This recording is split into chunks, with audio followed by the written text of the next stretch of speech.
비상선언이 나오기 전부터 이 영화를 기대한 사람들은 많았습니다. 저도 그런 사람 중 하나였을 겁니다. 이유는 셋 정도입니다. 하나는 초특급 배우들의 라인업, 다른 하나는 한재림 감독이라는 것, 마지막으로는 300억 원에 달한다는 제작비와 장르 때문일 겁니다. 일단 배우들의 면면은 정말 엄청나죠. 송강호, 이병헌, 전도연, 김남길, 임시완, 김소진, 박해준. 이름만 들어도 영화가 몇 편은 나올 것 같은 구성입니다. 거기에 대부분 연기력까지 정평이 난 배우들이니 이들의 연기를 보는 것만으로도 어느 정도의 값어치는 하겠다는 생각이 절로 들죠. 한재림 감독의 모든 영화가 좋았던 것은 아니지만 관상 같은 영화의 성공만 봐도 이 감독이 지닌 상업영화를 만드는 능력이 보통이 아니라는 걸 알 수 있습니다. 관상 이후에 나왔던 소위 역학 3부작 중 명당과 궁합의 아쉬운 완성도를 생각해보면 쉽게 답이 나오는 문제입니다. 또 연애의 목적, 관상, 더킹처럼 전혀 다른 장르의 영화를 다양하게 제작하고 있는 것을 생각해보면 한재림표 항공재난영화가 기대되는 건 자연스러운 것인지도 모릅니다. 하지만 비상선언이 나오고 리뷰를 만들기까지 받은 충격에 대해서 이야기하지 않을 수 없습니다. 이 영화에는 분명한 성취가 있어요. 뛰어난 면이 많이 보이는 작품이었습니다. 하지만 후반부의 진행은 도무지 이해할 수가 없는 수준이었습니다. 바로 이 부분의 괴리에서 이 영화에 대한 엇갈리는 평이 나온다고 저는 생각합니다. 기술적으로는 너무나도 훌륭한 이 영화를 비판하게 되는 지점, 지적할 수밖에 없는 바로 그 지점에서 이 영화를 대하는 태도가 드러나게 된다고 저는 생각합니다. 이 영화를 둘러싸고 안팎으로 많은 논란이 있는 모양입니다. 하지만 저는 이 리뷰에서는 그런 이슈들에 대해서 일절 논하지 않겠습니다. 오직 영화로서 영화 내적으로 바라보고 평가하는 것이 목표이기 때문입니다. 그것이 제가 지닌 비판적으로 영화 보기에 가장 기본적인 원칙이기도 합니다. 그리고 이 말은 해당 논란은 따로 영상을 만들어서 다루겠다는 뜻이기도 합니다. 보다 본격적으로 말이죠. 비상선언 리뷰입니다. 여러분 이제부터는 치명적인 스포일러가 포함되어 있습니다. 감상에 주의하시기 바랍니다. 솔직히 말해서 영화의 전반부는 아무런 문제가 없습니다. 아니 오히려 감탄하면서 봤습니다. 비행기가 이륙하고 등장인물들이 소개되고 항공기 내부의 상황이 나오는 방식이나 혹은 빛의 활용과 같은 면에서 비상선언은 정말 대단했습니다. 인정할 건 인정하고 가야 합니다. 이 영화의 중반까지는 그야말로 헐리우드의 그 어떤 재난영화 못지않은 재미와 박진감, 완성도를 갖추고 있다는 것을요. 저는 이 부분을 분명히 짚어야 한다고 생각합니다. 영화의 시작은 아주 좋았습니다. 일단 임시완이 연기한 류진석의 캐릭터는 저는 나쁘지 않았다고 생각합니다. 대량살상을 꿈꾸는 살인마, 논리도 통하지 않고 뚜렷한 이유를 찾을 수 없는 사이코패스 살인마의 모습을 잘 표현했다고 생각합니다. 악에게 합당한 사유나 사연을 주기보다는 그 악이 저지른 재난 그 자체에 집중하는 것은 나쁘지 않은 선택이라 생각했습니다. 물론 류진석이 계속 살아서 어그로를 끌고 있었다면 보는 관객의 입장에서도 피곤하지 않을 수 없었겠지만 이 영화는 류진석을 조기에 처리함으로써 관객의 관심이 류진석이라는 인물, 개인에 대한 증오로 집중되는 것을 피했습니다. 그리고 그 결과 이야기의 초점을 여러 명에게 동시에 맞추는 데 성공하고 있습니다. 이야기를 끌어내기 위한 빌드업도 나쁘지는 않았습니다. 하필이면 류진석과 대치하는 박재혁의 모습도 좋았고 하와이로 가는 이 비행기에 서로 다른 인연을 지닌 이들이 함께하는 것도 나쁘지 않았습니다. 하필이면 박재혁과 악역인 최현수가 같은 비행기의 승객과 부기장으로 만난다는 것은 좀 자기적이기는 하지만 이것 하나 정도는 우연으로 넘어가 줄 수 있는 수준이라고 저는 생각합니다. 그리고 류진석이 퍼뜨린 바이러스로 인한 공포, 그 바이러스를 해결하기 위해서 한국에 남은 인물들의 활약이 이어지는 것도 저는 나쁘지 않은 흐름이라 생각했습니다. 무엇보다 바이러스라는 점이 좋았습니다. 항공기 테러에서 총을 든 무장 강도들보다 더 무서운 것이 바이러스라는 걸 순식간에 설득할 수 있었거든요. 밀폐된 공간에서 정확히 어떤 경로로 감염되는지 알 수 없는 바이러스의 창궐, 기침과 피부에 나는 수포 이후에는 피를 토하거나 눈이 터질 정도로 강력한 살상력을 보여주는 이 바이러스는 거의 좀비 바이러스에 준하는 위력입니다. 항공기라는 제한된 공간은 감염된 환자를 완벽하게 격리하지 못하고 그나마 비행기에 탑승한 의사가 있긴 하지만 아무런 장비도 없는 상황에서 바이러스에게 대항할 수는 없습니다. 임시방편으로 그들을 보살피고 제혁의 기지로 그나마 해열제를 주사하는 것이 동원할 수 있는 몇 안 되는 수단이니까요. 이러다 보니 자연스럽게 영화의 세계가 현실의 사회를 품어내기 시작합니다. 밀폐된 항공기에는 작은 사회가 생기고 그 안에는 자기만 살겠다는 인간들의 이기주의가 극단적으로 드러납니다. 어린아이부터 학생들까지 조금만 이상해도 뒷칸, 설국열차식으로 말하면 꼬리칸으로 보내버리는 남성 승객의 모습은 우리 사회가 지닌 갈등이 무엇인지 명확히 보여주는 것 같습니다. 그리고 이로 인해 벌어지는 상황들도 납득 가능했습니다. 적어도 여기까지는 말이죠. 특히 그 남성 승객이 하는 말, 나만 살자고 이러는 거 아니잖아요 라는 표현이 정말 무섭게 다가왔습니다. 자신의 이기심을 순간적으로 집단 이기주의로 변환시키는, 그래서 상대적으로 멀쩡한 집단을 자신의 편으로 돌리는 그 말이야말로 이 영화가 말하려는 주제와 다 있다고 생각합니다. 전개도 좋았습니다. 류진석의 정체를 알아내기 위해 구인호 팀장이 뛰어다니고 국토교통부 김숙희 장관이 사건을 대하는 자세에서부터 시작해서 청와대 국가위기관리센터 박태수 실장과의 가벼운 대립으로 이어지는 이 대목. 나아가서 류진석과 통화를 시도하다 류진석이 바이러스에 사망하는 장면에서는 관객들의 기대를 배신하면서 기분 좋은 전개를 이어갑니다. 류진석이 분명 안티바이러스를 가지고 있을 것이다, 죽는 걸 원치 않을 것이다 하는 지극히 상식적인 추론은 이 사이코패스 살인마에게는 조금도 통용되지 않았습니다. 그리고 이제부터 한국의 주인공들은 류진석의 어머니와 류진석의 회사를 추적하면서 사건의 실마리를 찾아낸다는 거죠. 여기까지가 영화의 초반부입니다. 그리고 영화는 중반부로 가면서 확실히 더 나아진 모습을 보여줍니다. 인상적인 장면들이 많은데 그 중에서도 액션 장면은 언급하지 않을 수 없습니다. 특히 인호와 동료 경찰이 용의자를 추격하는 장면에서 벌어지는 사고는 압권이었습니다. 일단 이 장면은 인호가 추격을 시작하는 부분에서부터 리얼리티가 살아있습니다. 추격을 위해 달리다가 난간을 못 넘어서 주춤거리는 경찰들의 모습이라거나, 인호는 아내의 문제도 있기 때문에 무리해서 넘지만 바로 다리에 부상을 입는 부분들이 좋았습니다. 이 영화가 중반까지 너무 재미있는 이유는 이 극도로 치밀하게 묘사된 액션 장면들 때문일 겁니다. 그리고 두 사람이 탄 자동차가 교통사고를 내는 장면에서 조수석 뒤에 배치된 카메라의 시점으로 사고를 묘사하는 장면은 정말 기가 막혔습니다. 너무 위험한 거 아닌가 싶은 생각이 들 정도로 실감나는 표현이었습니다. 한국 영화에서는 좀처럼 보기 힘든 장면이죠. 거기에 비행기가 추락하는 과정, 특히 기장이 사망하고 비행기가 회전하면서 여학생들의 머리카락이 위로 솟구치고 비행기가 뒤집히면서 승무원이 항공기 천정으로 곤두박질 치는 장면은 위로 떨어진다는 형용 모순을 영화로 잘 표현해냈습니다. 우리나라에서는 최초로 항공기가 뒤집어지고 돌아가는 세트를 구현했다는 이야기를 들었는데 돈을 쓰려면 이렇게 써야 하는구나 하고 납득이 될 정도였어요. 네, 그리고 제 칭찬은 여기까지입니다. 이제부터는 본격적으로 비판을 시작해보죠.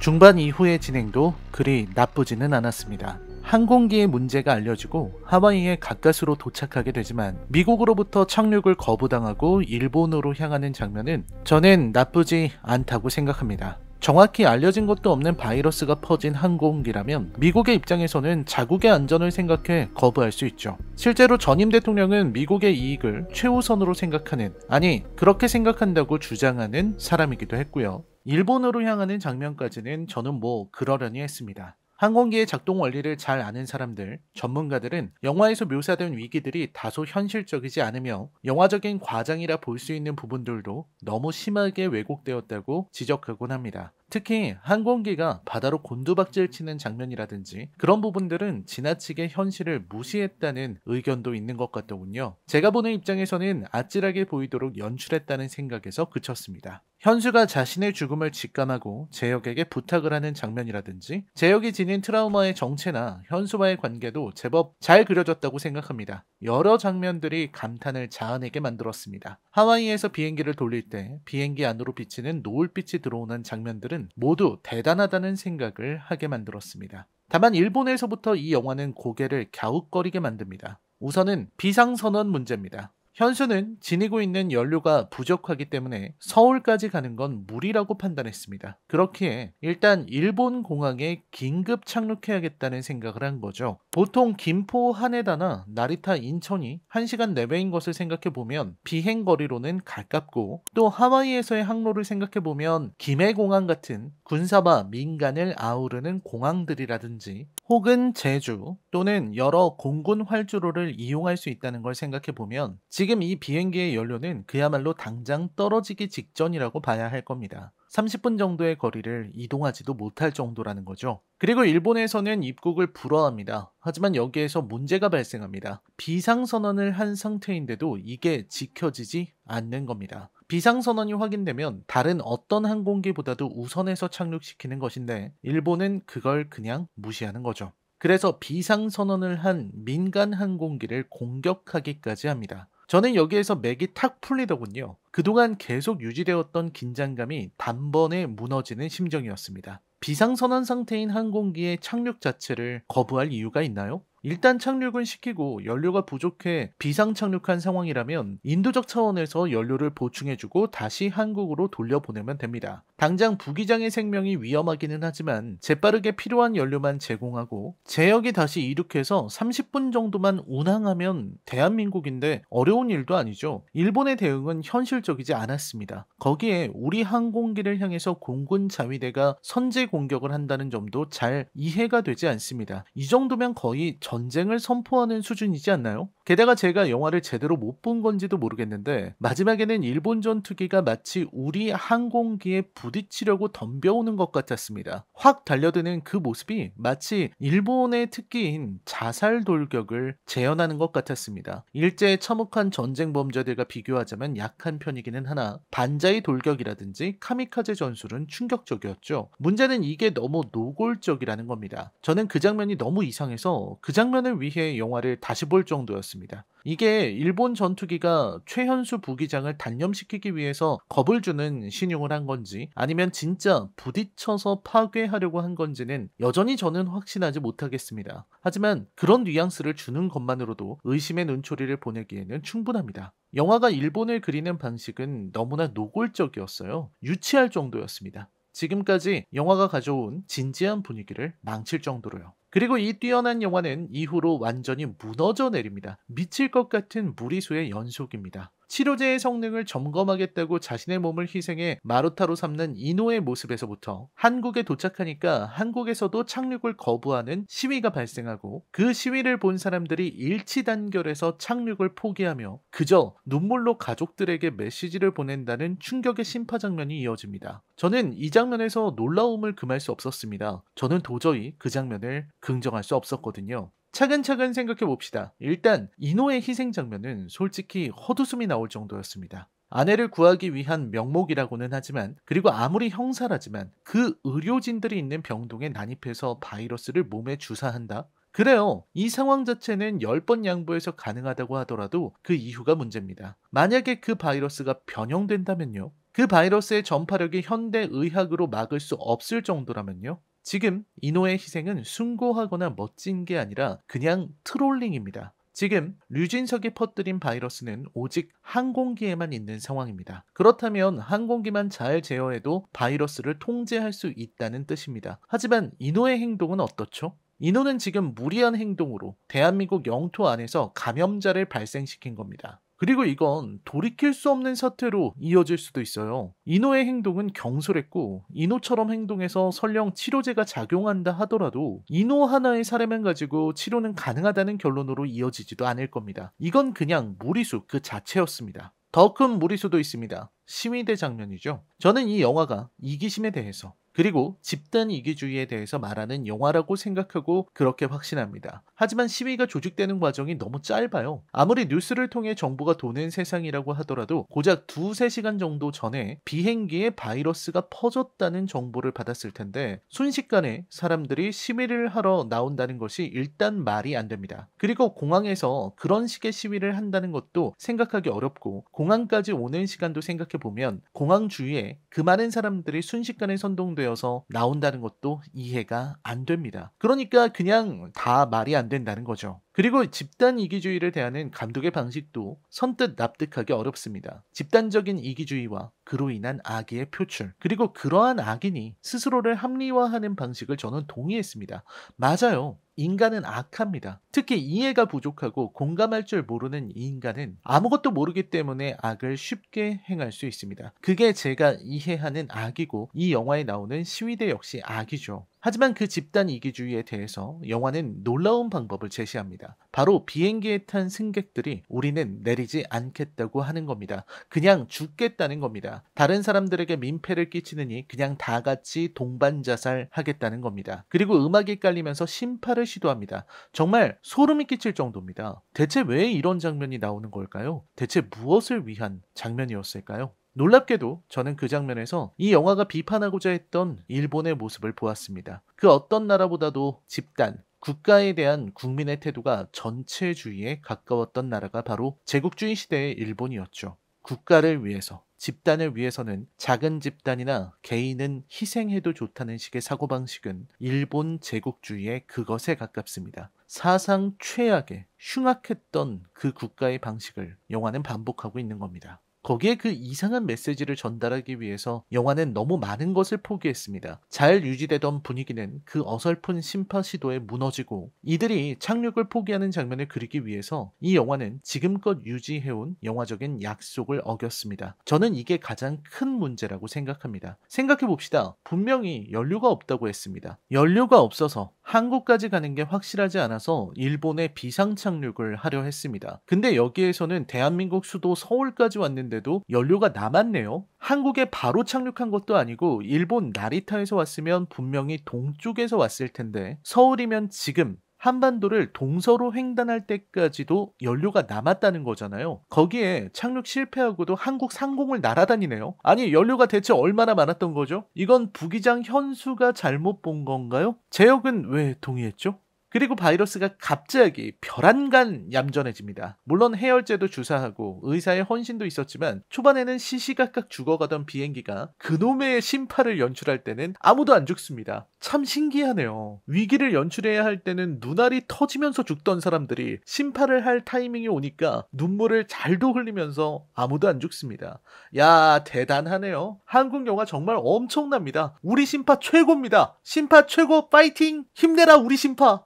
아니, 이게 우리가 최미역행을 조롱할 수가 있는 건가요? 죽어가던 인호가 막 살아나고 그걸 보면서 장관이 눈물을 흘리는 장면에서 저는 터지는 웃음을 참아야 했습니다. 참으로 고귀한 희생이죠. 그리고 그 결과 치료제가 증명되었다고 외치면서 감동하는 사람들과 마지막에 그 언뜻 보기에도 저런 착륙이 가능한가 싶은 착륙, 그리고 끔찍한 엔딩으로 이어집니다. 청문회 장면은 그야말로 판타지였습니다. 이건 그냥 헐리우드 영화에 나오는 청문회지 우리나라가 아닙니다. 저는 이 청문회야말로 고민 없이 만든 장면이라 생각합니다. 이렇게 화려한 배우들이 나왔는데 정작 배우들의 연기도 인상적이지 않았어요. 전도연이라는 우리나라 최고의 배우를 기용하고도 정작 배역과 연출의 문제로 그 연기력을 발휘할 기회조차 주지 않은 것은 참으로 안타까웠습니다. 무엇보다 끔찍한 엔딩으로 이어진 후반부는 그야말로 최악의 장면이었습니다. 영화의 모든 것을 망쳐버리는 장면이었죠. 그리고 이런 장면이 연출된 이유는 과잉 때문입니다. 메시지를, 감동을, 심파를 전달하기 위해서 영화의 전개를 희생하는 것이죠. 마치 PC를 위해서 영화의 완성도를 희생하는 몇몇 할리우드 영화처럼 비상선언도 그 메시지의 전달에 집착하느라 영화의 완성도를 무너뜨렸습니다. 그리고 그 부분이 관객들에게는 불편하게 다가온 겁니다. 가르치려고 드느냐는 식의 비판이 나오는 것도 그런 이유라고 생각합니다. 그 일본조차 다이아몬드 프린세스 호 때 코로나에 걸린 자국민들을 가둬놓았다고 조롱을 받았습니다. 하지만 영화의 한국은 아예 착륙조차 허락을 안 하고 집단 자살을 선택하게 만듭니다. 영화의 메시지가 집단 자살 선택 후의 심파 장렬인데 이걸 위해서 지금까지 이끌어온 영화의 세계를 무너뜨렸으니 모두가 입을 모아 후반부를 비판하는 것이죠. 엄청난 캐스팅으로 화려하게 몰락한 영화. 비상선언에 대한 제 평점은 10점 만점에 3점입니다. 올해 여름 최고의 기대작 3편 중에서 한산을 제외한 외계인 일부와 비상선언이 모두 흥행에 실패했는데 저는 비상선언이 가장 크게 실망스러웠습니다. 영화와 메시지를 잘 버무리고 뛰어난 영화를 만들어 온 한재림 감독이 왜 이런 선택을 했는지 의아했습니다. 작가로서의 메시지 전달에 집착하다 그 메시지 자체에 취해 작품이 아니라 프로파간다처럼 된 다른 영화들의 사례를 생각해보면 비상선언의 추락이 더 아쉽게 느껴집니다. 아참, 리뷰가 늦게 올라오게 된 이유는 순전히 제 개인적인 일정과 지금 준비하고 있는 작업들 때문입니다. 몇몇 분들이 오해나 걱정을 하시는 것 같아 굳이 덧붙입니다. 라이너의 컬처쇼크 영화 리뷰는 계속됩니다. 시청해주셔서 감사합니다.